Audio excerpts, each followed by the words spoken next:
Mario Kart Live Home Circuit does not work as well in the real world as its promotional videos would suggest, but it at times provides a fun and engaging experience that is fleshed out with content for even the most die-hard fans of the series.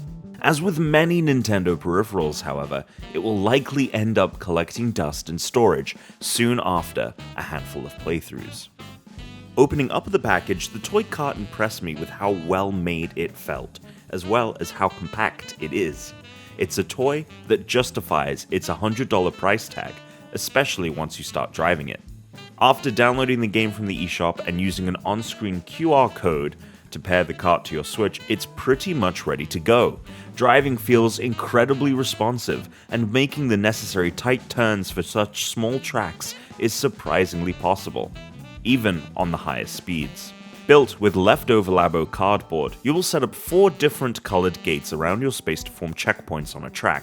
According to Nintendo, the biggest possible tracks are 15 feet by 15 feet in dimensions, and after attempting to push size and designs to its limits during the week I've had the game, I can confirm that you don't want to build circuits of a larger size, as it definitely interferes with how smoothly a race will go. When the gates have been placed, the player will be free to design the track as they please between them, using the cart to form the layout.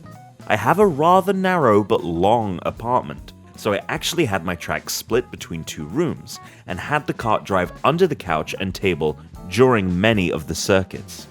The cart performed well when driving from the hardwood floor to the rug under my table, although you will need to make sure any similar surface is free of any kinks, since if my rug bunched up, it would severely impede the cart.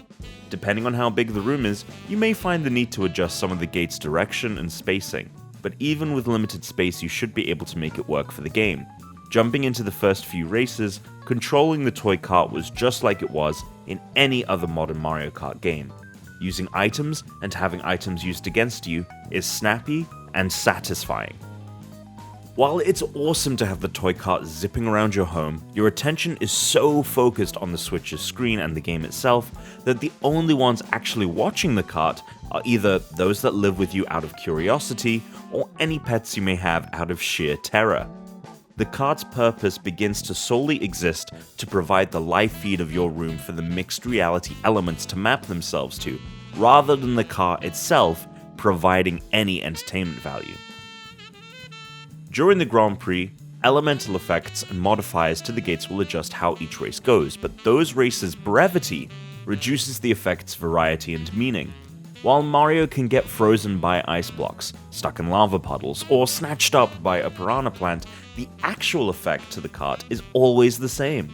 It stops moving. With how short each race is due to the compact size of the track, I found myself constantly coming to a halt, and it mattered very little to how it actually happened. There are more elaborate effects, such as getting blown around in a sandstorm or being pulled in different directions by a chain chomp, but since there's no punishment for leaving the track boundaries, those modifiers make very little impact on the race itself.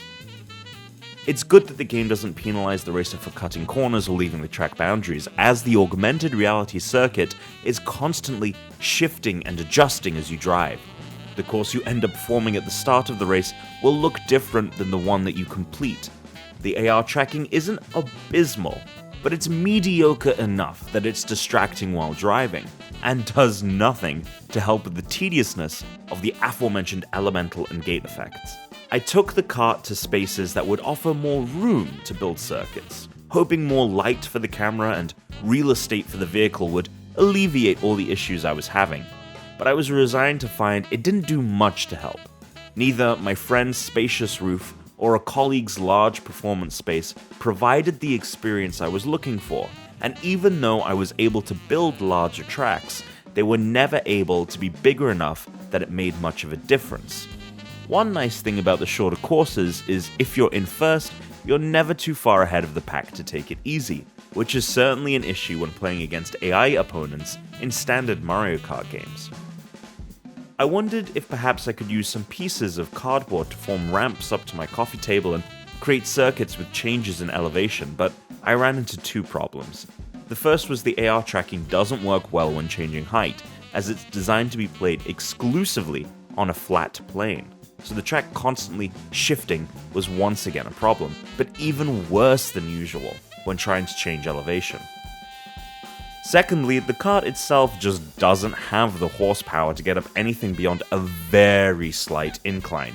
I attempted to build ramps out in stages to counter this issue, but it just became so unwieldy that I knew a full circuit wasn't going to be worth it. Despite all of its issues, however, I still found myself playing a lot with the kart, including beating the entire run of cups on both 50cc and 100cc speeds, and I'm making my way through 150cc, although depending on the course, this can at times be too fast to navigate through my space. At its core, there's a very solid Mario Kart game, and I hope the environmental and gate effects are brought over to the main series for the proper 9th installment, as I think those additions would be great to mix up that formula. The experience is just rife with a bunch of little annoyances that can only really be alleviated by having the perfectly sized, perfectly lit space like the one in all of Nintendo's promotional materials. This will undoubtedly be a hit with children, as they're less invested in having a perfect race than they are having a toy kart whizzing around their home, which the device does exceptionally well. Older fans of the series will certainly get some enjoyment out of the game, but not enough to sustain them like previous entries have.